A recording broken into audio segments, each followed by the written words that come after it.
Good morning मेरे प्यारे बच्चों, बिट्टू सर के चैनल में आप लोगों को स्वागत है। आज मैं लेकर के आया हूँ जो क्लास 10th का है, दो चर वाले रैखिक समीकरण को हल करने की विधियाँ। तो दो चर वाले रैखिक समीकरण को हल करने की दो विधि होती है।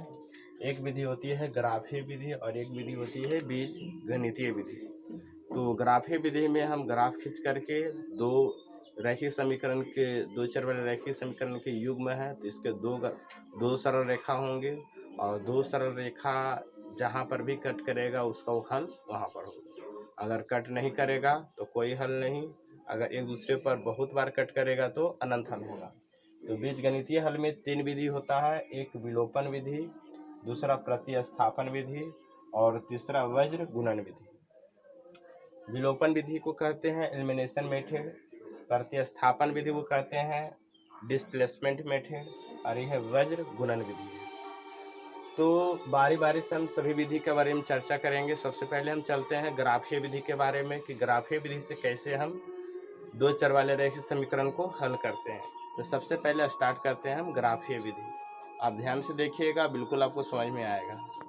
चलिए, तो ग्राफीय विधि में सबसे एक छोटे से प्रश्न लेकर के आ रहे हैं।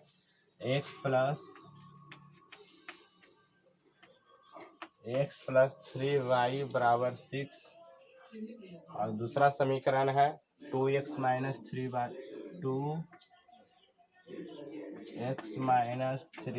बराबर 2।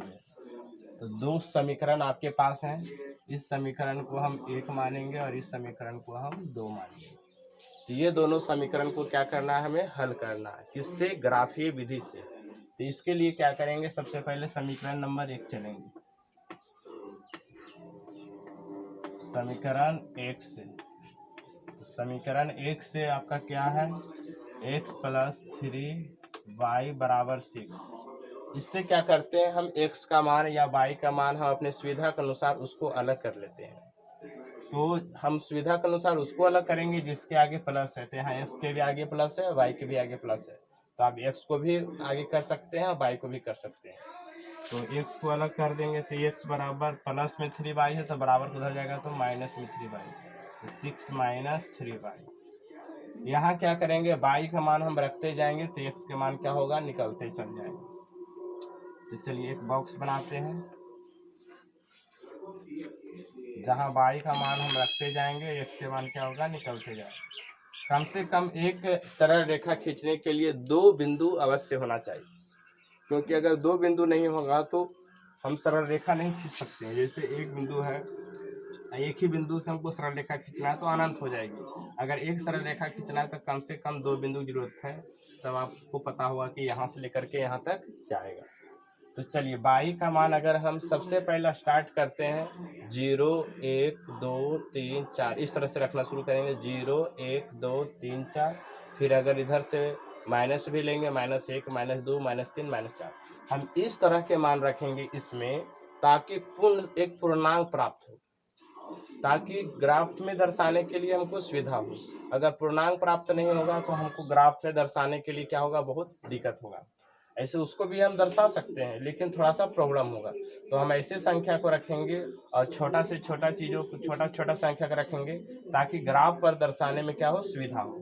तो y का मान अगर हम 0 रखते हैं, y का मान अगर 0 रखते हैं तो x का मान जो हो जाएगा 3 में 0 से गुना करेंगे। y का मान 0 हुआ तो 3 में 0 से गुना करेंगे 0, तो 6 में 0 जाएगा, क्या बचेगा 6। फिर समझिएगा, y का मान अगर 0 रखते हैं, 3 गुना 0 बराबर 0, तो 6 में से 0 गया तो 0। अब हम y का मान 1 रखते हैं, y का मान अगर 1 रखते हैं तो 3 एकम 3, 6 में से 3 गया तो 3। फिर से समझिएगा, y का मान अगर 1 रखते हैं तो 3 एकम 3, 6 में से 3 गया तो क्या हो गया, 3। चलिए और देखिए, आप एक मान और देख लीजिए, y का मान अगर 2 रख देते हैं, y का मान 2 रख देते हैं तो 3 दूनी 6 और 6 में से 6 गया तो क्या हो गया, 6। तो आपको चलिए कम से कम 3 मान ले लिए, ऐसे तो कम से कम 2 ही मान ले लीजिएगा तो आपका सुविधा अनुसार क्या होगा, बन जाएगा। तो चलिए 3 मान ले लिए, कोई दिक्कत नहीं है। तो y का मान रखने पर x का मान क्या प्राप्त हुआ, 6 3 0। तो यहाँ हम लिख सकते हैं समीकरण 1 में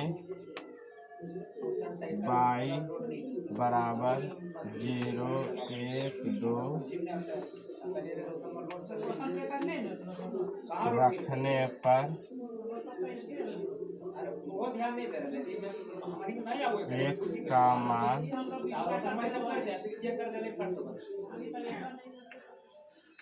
क्रमशः 6, 3, 0 क्या हुआ प्राप्त।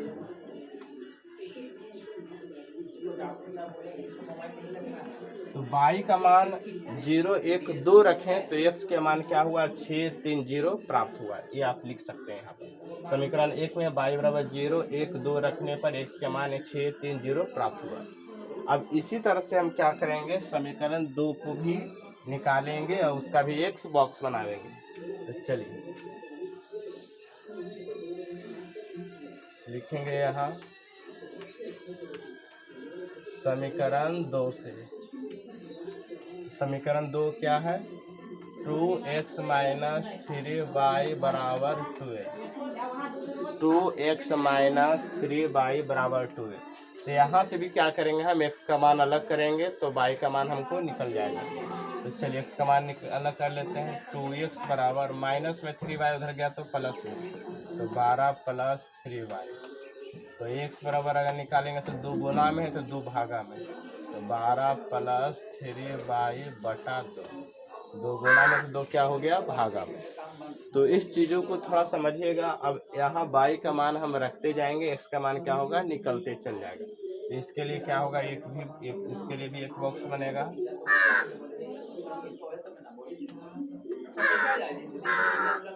देखिए काऊ, ये जो कौआ है ये भी आगे है पढ़ने के लिए 2 अक्षर वाले, तो ध्यान से आप लोग समझिएगा। तो y का मान यहाँ रखते जाएंगे, x का मान क्या होगा निकलते चल जाएगा। तो y का मान सबसे पहले बताएं 0 रखना है। तो 3 में 0 से गुना करेंगे तो क्या होगा 0, 3 में 0 से गुना करेंगे क्या होगा 0। तो 12 प्लस 0 क्या होगा, तो 12 हो जाएगा। इसको ध्यान से समझिएगा।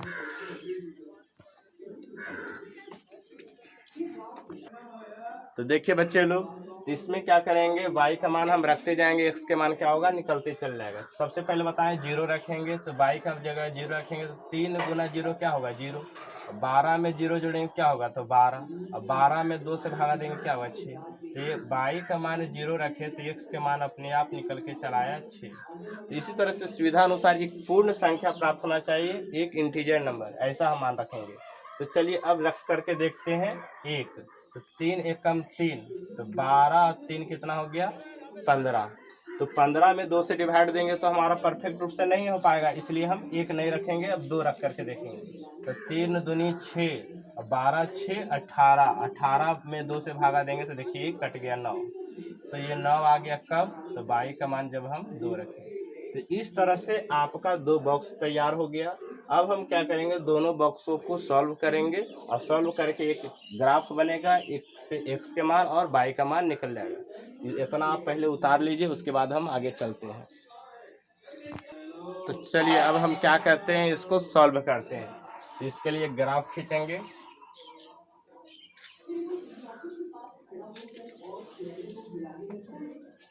तो x का मान मैक्सिमम कितना तक है, हमको 9 तक। अब y का मान तो चलिए 2 तक है, तो x का मान हमको थोड़ा बड़ा चाहिए, और प्लस में बड़ा चाहिए थोड़ा सा 9 तक है।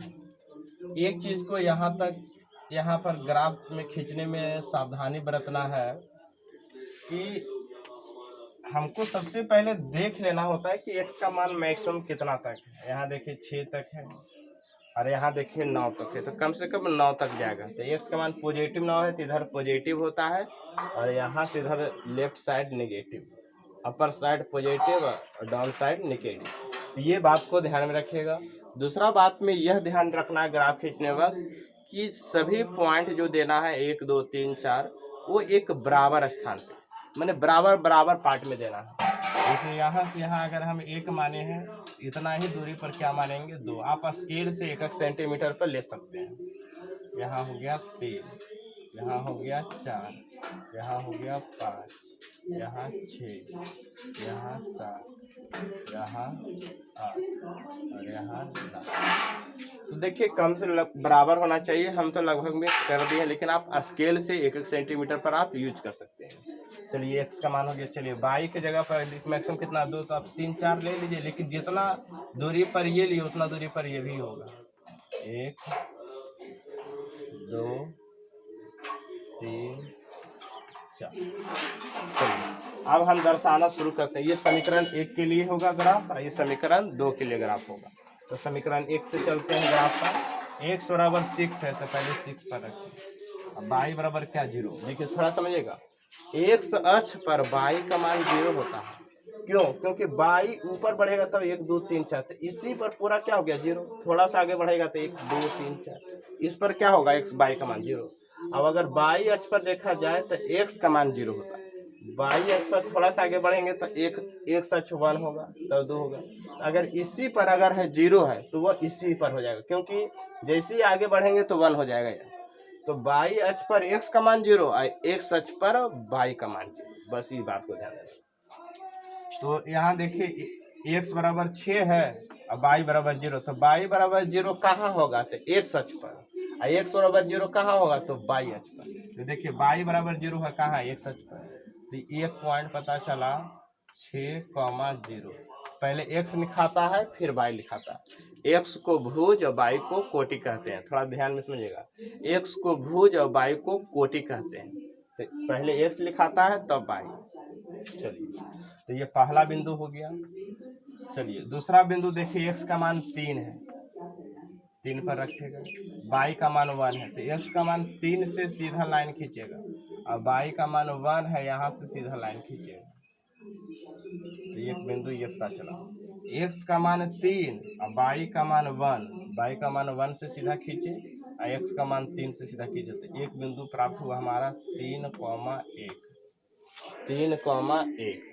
तो 2 बिंदु प्राप्त हो गया। चलिए तीसरा भी देख लीजिए, x बराबर 0 और y बराबर 2। देखिए y बराबर 2 हम बताए थे कि y बराबर 0 है, y बराबर x बराबर 0 है, y बराबर 2 है।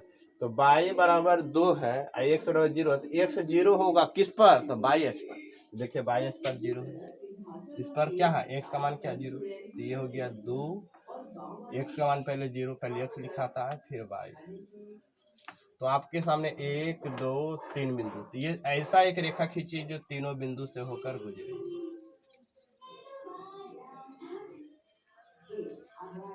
चलिए यह ग्राफ हो गया जो कि इससे भी गुजरा, इस बिंदु से भी गुजरा और इस बिंदु से। चलिए अब दूसरा ग्राफ दूसरा देखते हैं समीकरण 2 से।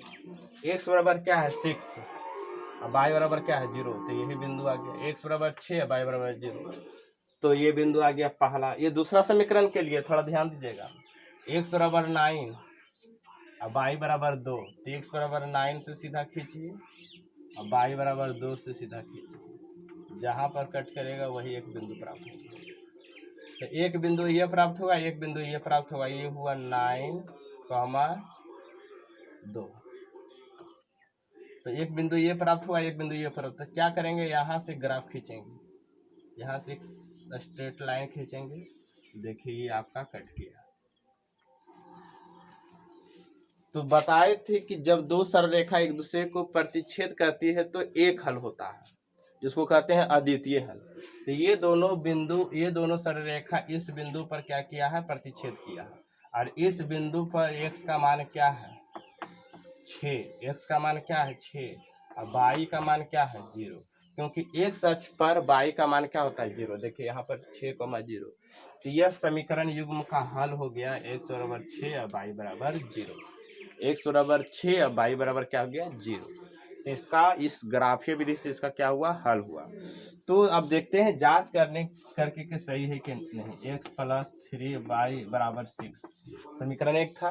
तो यहाँ x बराबर 6 और y बराबर 0 रखिए। देखिए LHS और ये RHS बराबर होता है कि नहीं।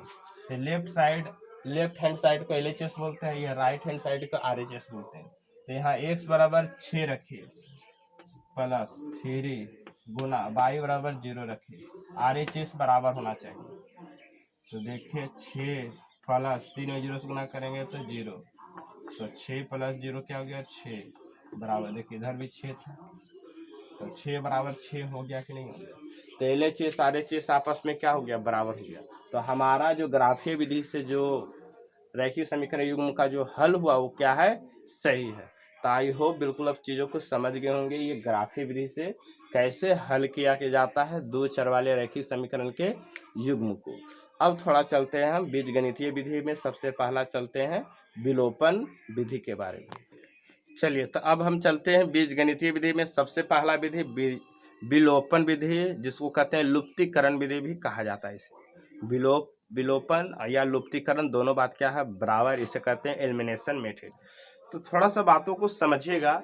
ये लुप्तीकरण विधि या विलोपन विधि से नाम से ही पता चल रहा है विलुप्त करना। विलुप्त माने उसको हटा देना। तो कहने का मतलब है या लुप्तीकरण, लुप्त कर देना उसको। तो कहने का मतलब है इसमें से x या y को क्या करते हैं हम बराबर कर देते हैं, और उसमें से बराबर करके उसको क्या करते हैं लुप्त करते हैं। तो बराबर करने के लिए क्या करते हैं समीकरण में गुणा करते हैं। ऐसा पूर्णा गुणा करते हैं कि समीकरण 1 और समीकरण 2 का x चर या y चर कोई भी एक क्या हो बराबर हो जाए। तो इस तरह से बराबर करके उसे काट देते हैं, वो लुप्त हो जाता है। एक कटता है तो दूसरा का मान निकल जाता है। फिर दूसरा का मान निकाल करके दूसरा का मान जो निकलता है उसको समीकरण 1 में या समीकरण 2 में क्या करते हैं रख देते हैं, तो उसमें से दूसरा चर का भी मान निकल जाता है। तो चलिए हम स्टार्ट करते हैं विलोपन विधि। विलोपन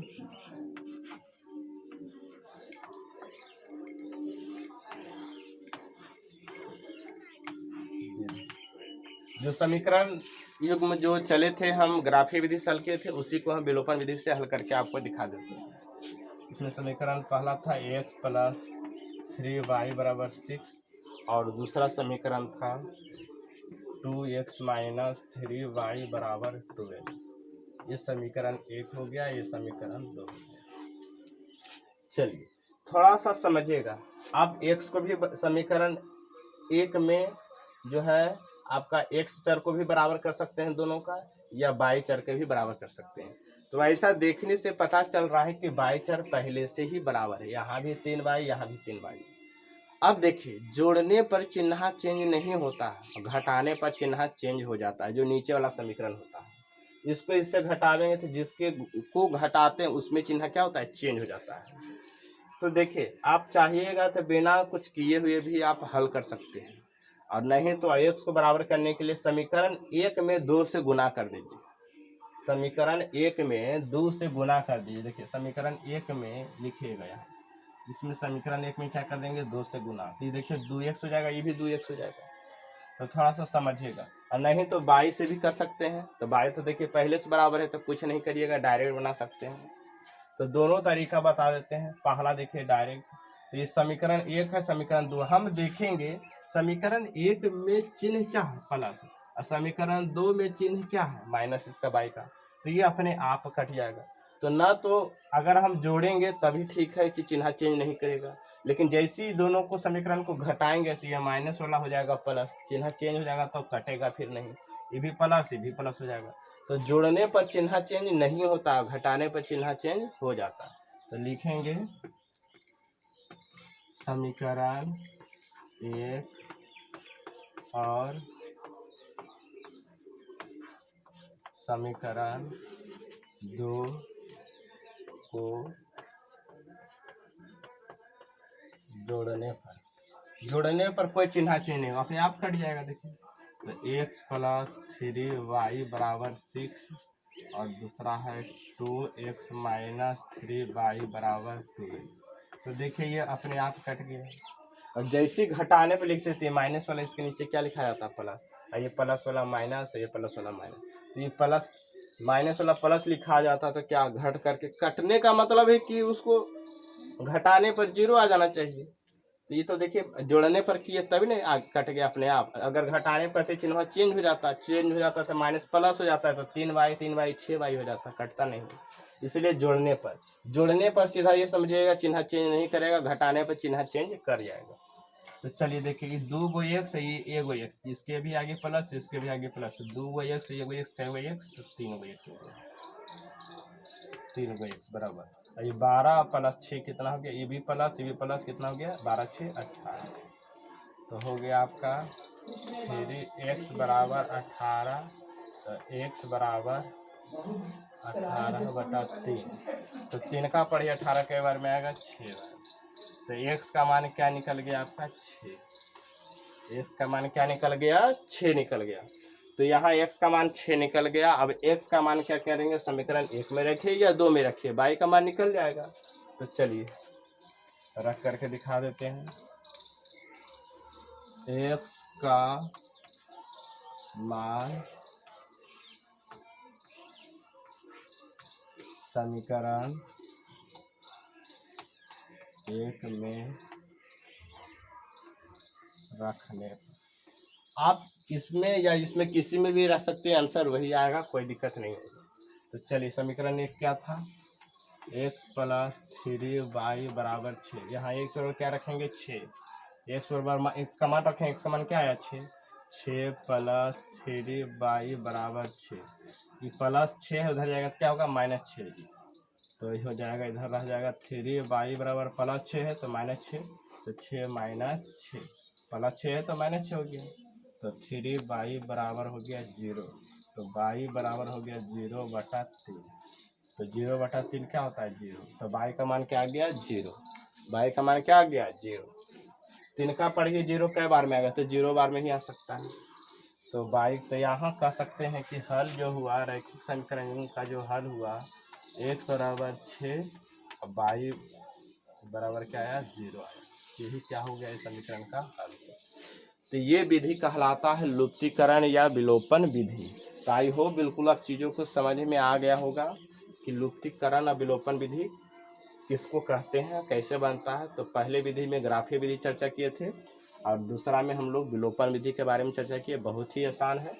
तो इसमें क्या किया जाता है, कुछ नहीं, बराबर करके इक्वेशन 1 इक्वेशन 2 में कोई भी एक चर को बराबर कर दीजिए और काट करके एक चर का मान निकल जाएगा, फिर उस चर का मान निकल करके समीकरण 1 या 2 में रख दीजिए। बहुत आसान है।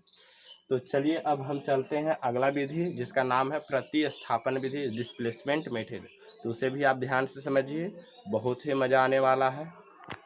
तो चलिए अगला विधि हम लोग चलते हैं प्रतिस्थापन विधि। प्रतिस्थापन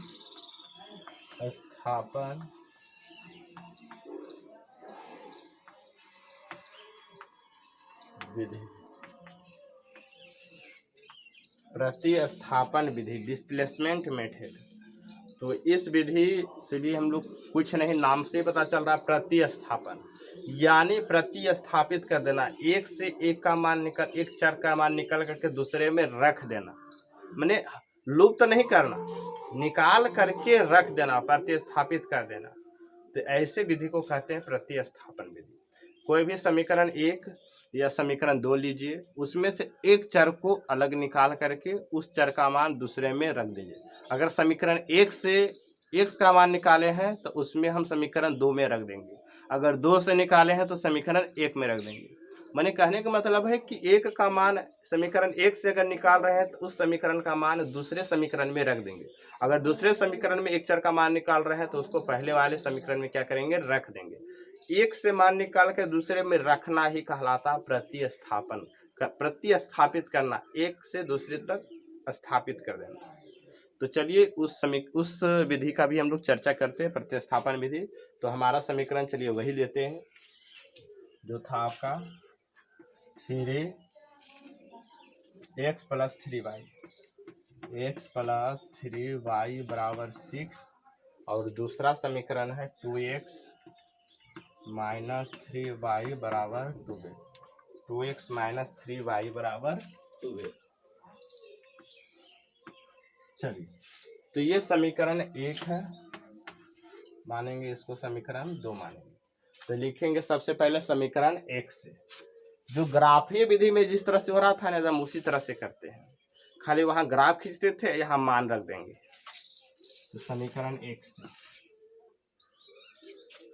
चलिए इधर चलते हैं।